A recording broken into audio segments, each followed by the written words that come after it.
Hola, soy Dalia Aurora Claudio Ponce. Y yo soy Jacqueline Rosinaí Rodríguez Pinedo. El día de hoy le presentamos este reportaje sobre una obra que, aunque fue escrita hace 100 años, sigue hablando de nosotros. Paco Yunque, de César Vallejo. ¿Qué pasa cuando la escuela deja de ser un lugar seguro para convertirse en un espacio de injusticia? ¿Qué sienten los estudiantes cuando son excluidos por su origen social? ¿Y qué rol tienen los docentes y autoridades educativas frente a esto? César Vallejo fue un poeta y narrador peruano nacido en Santiago de Chuco. Su vida estuvo marcada por la pobreza, la discriminación y también la lucha por la justicia social. Su obra no solo habla de sentimientos, también denuncia. Y Paco Yunque es una prueba de ello. Es un cuento breve pero poderoso que denuncia cómo la desigualdad se reproduce desde la escuela. Escrito en 1931, pero publicado en 1951. Su vigencia hoy es innegable. ¿Por qué cree usted que Vallejo decidió ambientar esta crítica social dentro de una escuela? La razón principal, pienso que porque conocía el entorno. Recordemos que Vallejo ha sido docente antes de ir a Francia. Y también porque se involucró demasiado en las aulas, porque también tuvo uno de sus grandes maestros a Abraham Valdelomar, ¿no? Entonces pienso que conocía muy bien cómo es que se desenvolvía el entorno pedagógico en esos tiempos, ¿no? Pienso que es la razón fundamental, porque conocía el espacio. Entonces eso le permitía abordar el tema con mayor verosimilitud. Lo mismo pasa con Tungsteno, ¿no? Él también conocía la situación de los mineros, ¿no? Porque también trabajó en ese rubro antes de que vaya a Francia. Entonces supongo que las motivaciones del escritor, y más en Vallejo, ¿no? Que es un escritor que escribe desde un conocimiento pleno, desde una certeza que le da la vivencia, pienso que es por eso que haya elegido las aulas, ¿no? Y otro punto también es que el entorno educativo, ¿no? Que se supone donde te forman para ser un ciudadano, ¿no?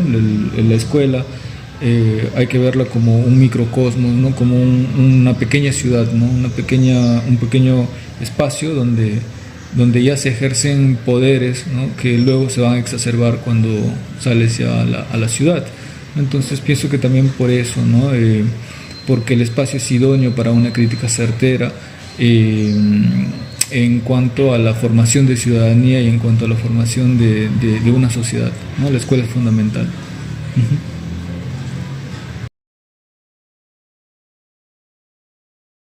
La historia es sencilla. Paco es un niño humilde, llega por primera vez a una escuela, es tímido, callado y respetuoso. Pero rápidamente se convierte en víctima. Una víctima de abuso de parte de Humberto Gray, hijo del alcalde, quien representa el poder y la impunidad. Lo más impactante no es solo que Humberto, sino que la actitud del maestro no lo sanciona y lo premia. ¿Alguna vez has visto una situación donde un compañero es tratado de forma diferente por su apellido o dinero? Bueno, creo que sí, ya que eso se ve a todo nivel nacional, por ejemplo con algunos alumnos a los que se les ve de una manera inferior por el simple hecho de apellidarse Quispe o Mamani, o directamente por provenir de un hogar donde su economía es inferior, la verdad, de lo habitual. Y sí he sido testigo, e incluso a mí muchas veces, no por el hecho de hacerme sentir menos, pero sí en un ámbito gracioso, solo por mi apellido me han tendido a hacer bromas. Pero respecto a la pregunta, sí he sido testigo y es algo que lamentablemente es muy notorio a nivel nacional.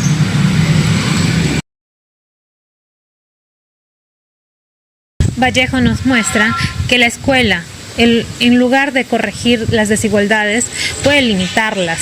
Como dijo el investigador Monge, las instituciones terminan naturalizando la desigualdad. Y Higgins lo confirma. La obra de César Vallejo muestra cómo la injusticia aísla a los más vulnerables. ¿Y quién lo sufre? Paco. ¿Qué debería hacer un maestro cuando presencia una situación de abuso o discriminación en el aula? Pues bien, primero ver qué tan grave es esa situación, ¿no? Situación de abuso y qué tan grave es esa situación de discriminación. Te podría hablar desde cómo lo manejamos acá en mi centro educativo. Dependiendo de cuán grave sea la falta, entonces nosotros paramos la situación, ¿no? Y la discutimos con los que están involucrados, ¿no? Y eso ya pasa desde una llamada de atención hasta ya una denuncia, ¿no? En las plataformas, ¿no? De CICEBE. Entonces ahí hay que tener bastante tino, porque estas situaciones de abuso o de discriminación se notan en el aula cuando ya es demasiado fuerte, ¿no? O ya cuando ya es una cuestión ya de que no se puede ya ocultar más, ¿no? Porque generalmente estas situaciones son muy solapadas, ¿no? Muy camufladas. Entonces, en ese sentido, los profesores debemos ser bastante perspicaces, atentos, ¿no? Para identificar esos momentos desde que se gesta en una palabrita, en una burla, ¿no? En un chiste, en un comentario, ¿no? Para de ahí agarrarlo desde raíz y llamar a la reflexión, ¿no? Porque tampoco el hecho de ser punitivo, el hecho de ser exhortador, ¿no? Tampoco no creo que funciona, ¿no?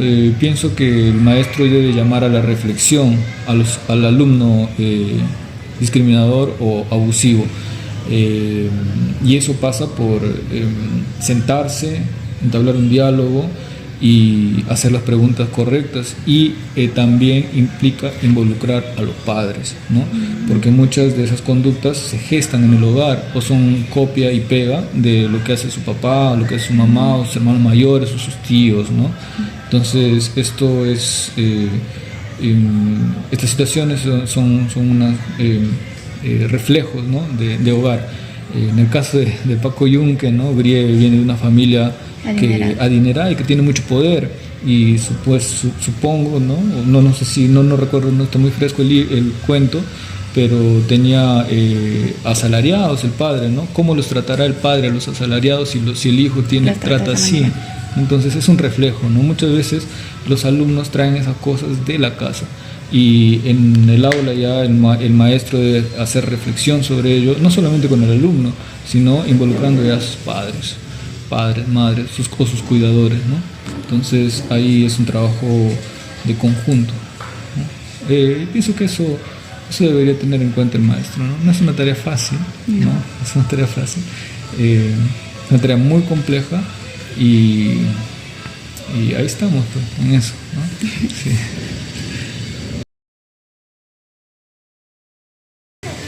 Paco simboliza al niño pobre y marginado.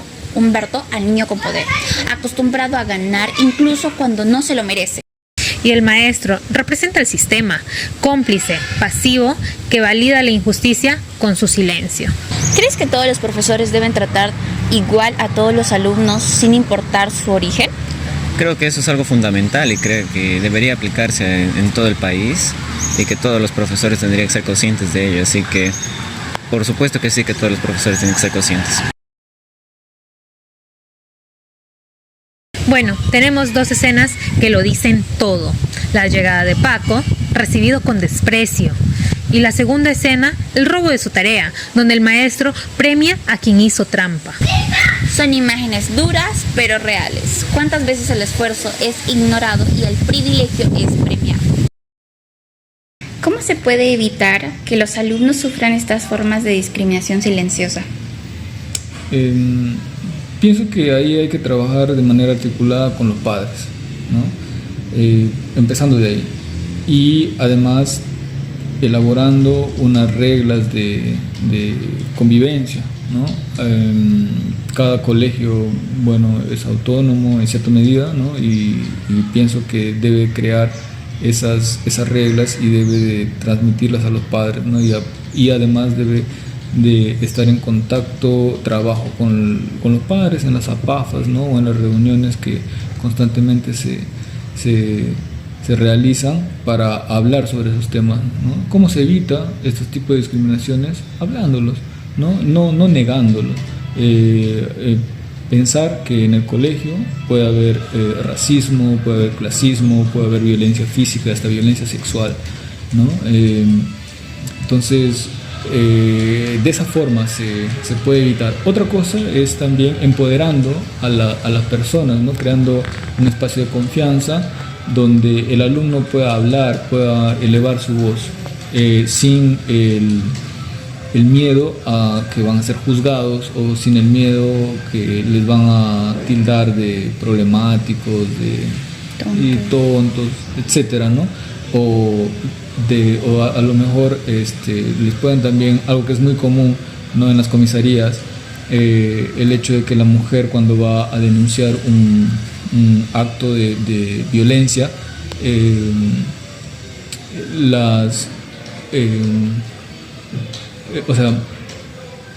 implican que ha sido su culpa, ¿no? O sea, de víctima pasa a ser generadora, ¿no? Entonces hay mucho de esto también en nuestra cultura, ¿no? No, será porque es tu culpa, ¿no? ¿Por qué no te defiendes? ¿Por qué no te defiendes? O será porque has andado con la faldita chiquita o con el escote muy, ¿no? O de repente eres muy alocada, ¿no? O sea, la mujer que ha sufrido violencia, ella es producto, ella es la culpable de que la hayan violentado, ¿no? Es ilógico, muy ilógico. Hay mucho de eso en nuestra cultura que es machista. Derivado del tema, la violencia contra la mujer, ¿no? Que es más natural, ¿no? No es natural, pero es más notorio, más estadístico, no sé, y más grave, es un problema social. Sin embargo, este tipo de violencias por clase, ¿no? Por dinero, porque eres más pobre o tienes un poco más de dinero y te sientes en la capacidad de discriminar, de humillar, ¿no? También se da, o también por raza, ¿no? También se da, pero en menor medida, ¿no? En todo caso, la solución que pienso es en dándole voz a las víctimas y concientizando a todos los que somos responsables de la educación del estudiante, ¿no? Padres, profesores y también a los administrativos. Eso.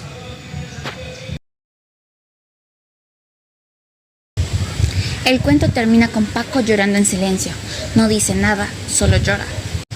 Este llanto representa a muchos estudiantes que callan siempre el abuso, que sienten que no pueden defenderse, que no importan.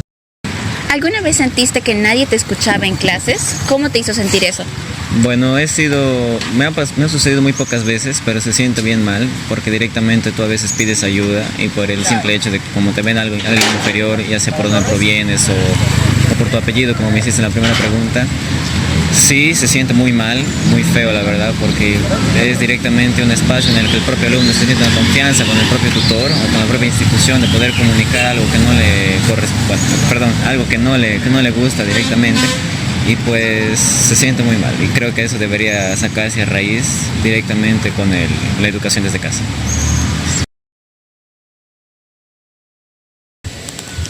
Paco Yunque no es solo un cuento, es un llamado de atención a no normalizar la injusticia. Es una invitación a construir una escuela más justa, donde todos los niños y niñas sean valorados por su esfuerzo, no por su apellido. Dentro del contexto de Paco Yunque, si usted fuera un alumno, ¿qué haría si fuera testigo de una injusticia como la que sufrió Paco? Pues me pondría del lado de la víctima, ¿no? Desde muy pequeño no me han gustado ese tipo de abusos, ¿no? Tanto físicos como de alguien que se cree superior, ¿no? O esas muestras de poder o de mostrarse poderoso frente a otro, minimizándolo. Nunca me han gustado, ¿no? Quizá porque también eso he recibido desde casa, ¿no? Entonces siempre en la casa, por mi abuela o por mi papá, nos inculcaban a buscar la equidad, a buscar la justicia, ¿no? En ese sentido, ¿qué hubiese hecho yo? Ponerme del lado de Paco Yunque y con las posibilidades que uno tiene cuando es estudiante, tratar de contrarrestar eso, ¿no? En este caso, con la voz, ¿no? Parando con la voz, haciendo uso de mi voz, o en todo caso haciendo uso de la fuerza también, quizás, ¿no? Cuando somos muchachos utilizamos esos mecanismos de poder, ¿no? La fuerza, la voz, el reclamo, ¿no? Porque bueno, los niños nos estamos formando para ser racionales, ¿no? Entonces apelamos mucho a nuestras emociones, a nuestra fuerza. Sin filtro. Ajá, bueno, algunos niños son sin filtro, sí. Entonces pienso que me hubiese puesto en el equipo de Paco y te hubiese animado a luchar contra ese tirano, ¿no? que es griego, contra los otros tiranos, ¿no? Sí, eso hubiese hecho. Porque yo también cuando era muchacho, me buleaban a mí, con lapos, ¿no? Así, ¿no? Te daban lapos y esa de que te sientas en la escalera, te sientas ahí, alguien te da un lapo, volteas y pues otro te da otro lapo. Parece gracioso ahorita, ¿no? Pero eso es una violencia total y eso me hacía sentir a mí muy vulnerable, rabioso, angustiado, ¿no? Y reaccionaba con fuerza, ¿no? Defendiendo, claro. Si alguien te da un puñete, respondes también con otro puñete. O sea, te estoy hablando desde que he hecho yo, ¿no? Ahorita, ¿qué haría? Pues, me iría a acusar al profesor, que creo que el profesor es el que tiene que mediar ahí esos, sí. o a otra persona, una persona adulta. Psicólogo. ¿No? Ajá, sí, a un psicólogo, claro. En ese tiempo no había psicólogo en el aula, ¿no? Ahorita la educación ha cambiado completamente para bien. Antes, incluso los profes te buleaban, sí. Y hasta ahorita creo hay eso, sí. Hay algunos que se debe de erradicar. Porque la escuela no debe ser un espacio de miedo, sino de dignidad. Porque todos los niños del mundo merecen justicia, respeto y voz. Gracias por acompañarnos. Sigamos construyendo una educación que incluye, escuche y transforme.